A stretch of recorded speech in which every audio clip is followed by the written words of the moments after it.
Mangroves grow on the lee side of barrier islands along the Gulf Coast and along all the shores and brackish water creeks and bays. They tolerate salt water and tidal flooding.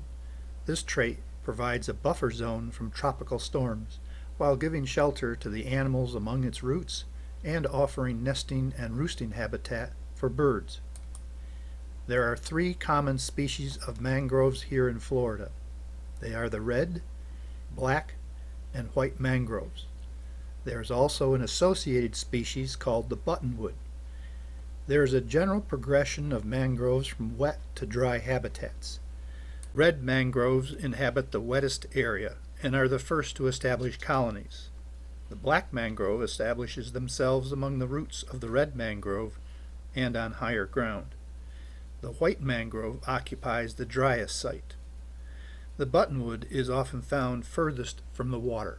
Identification of mangroves is relatively easy by observing habitat differences, shape of the leaf, bark variations, and development of their roots. A simple poem may help people identify the mangroves by their leaves. Red, red, pointy head. Black, black, white on back. White, white, bolts on tight. Red mangroves develop arching top roots extending from the branches. They get the name walking mangroves as they appear to walk into deeper water. Reproduction is accomplished by the development of long seeds called propagules, which remain attached to the branch until they germinate. They then fall to the water below and float until being grounded, quickly developing their roots. Black mangroves are also spread by propagules.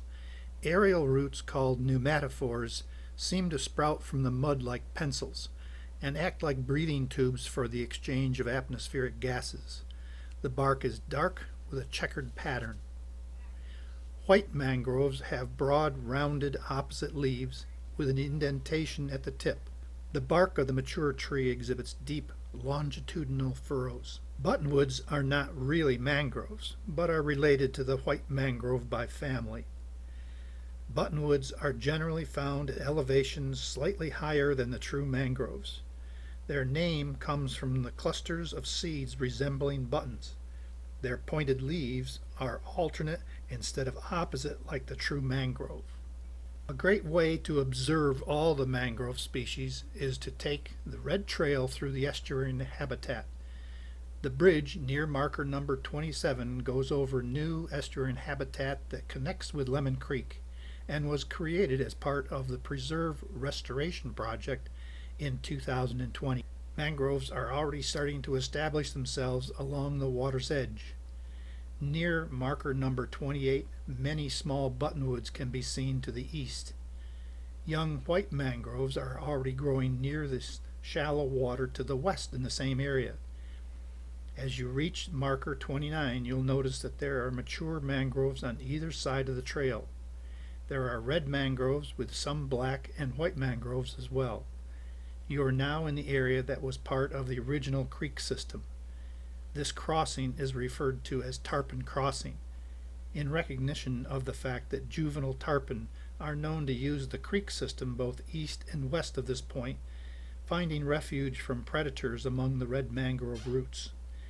If you are standing at a special interest point T, near marker 32, you are at the location where Lemon Creek flows out of Lemon Creek Wildflower Preserve, under Placida Road, and out into Lemon Bay. Tarpon and other fish species enter and leave the preserve at this point. As you look toward the west from the trail, you'll see the mature red and black mangroves in the creek bed.